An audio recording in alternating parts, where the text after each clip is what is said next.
Just off the Pullen Road traffic circle in Raleigh, North Carolina, is the Gregg Museum of Art and Design, NC State University's collecting and exhibiting museum. It takes many people to run a museum. Here are just some of the jobs people do. Hi, I'm Roger Manley. I'm the director and curator of the Gregg Museum of Art and Design at NC State University. A lot of museums, those are separate jobs. You'll have a director and sometimes you'll have 8 or 10 curators, but the Gregg is a small museum, so I do both jobs. And just to explain the difference between the two, the director oversees the day-to-day operation of the museum, chooses the exhibitions that will be put on display, whereas the curator is the person who decides how to put the exhibition together and really aims at trying to make it an experience for people to come see. Curating is a form of storytelling. Before I had this job, I was a filmmaker and a photographer. And when you're making a film or you're taking photographs, you're always thinking about what is the sequence of things you're going to see. You know, if it's a photography that's going to wind up in a magazine, you're thinking about, you know, what do I need shots of that will help the magazine tell the story that you're trying to relate. You've probably seen a murder mystery or something like that where you'll see a close-up of a knife in a hand, or then you'll see a frightened looking person's face, and then you'll see a curtain, and as you watch, as a viewer, you watch that and you put those pieces together in your head, and you suddenly realize there's someone hiding behind the curtain with a knife who's about to attack an innocent victim. Well, curators do the same thing, but with objects. And to do that, we often build a little model.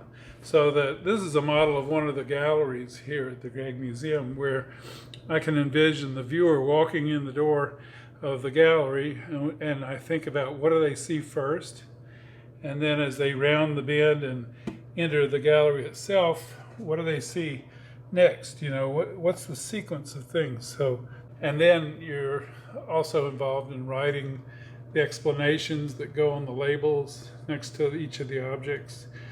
Now I'm going to show you what it looks like in the actual exhibition. And so here's the actual photograph that you just saw in that little model hanging on the wall of our gallery.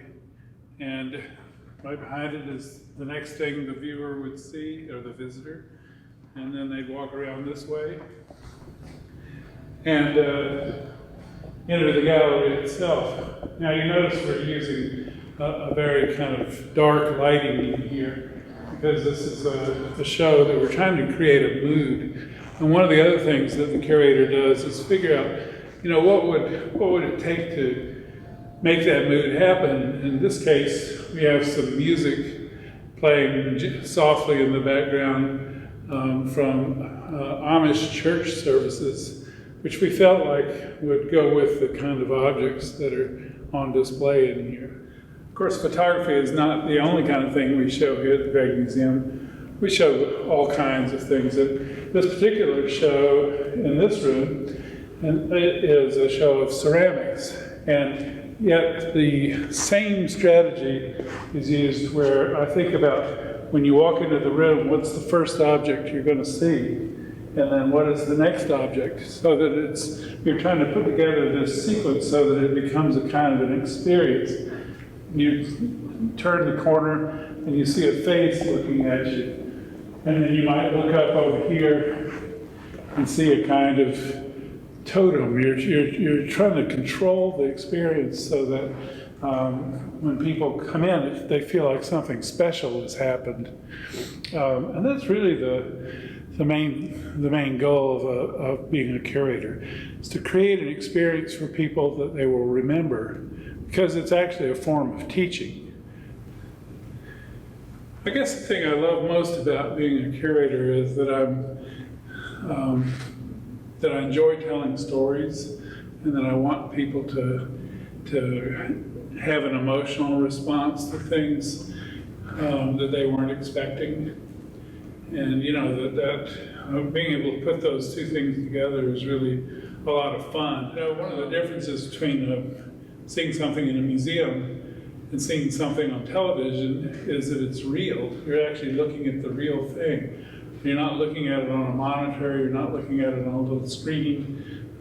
It's the actual object. So it's that encounter with reality that I think is really, really exciting about being a curator. Creating those kinds of experiences for people.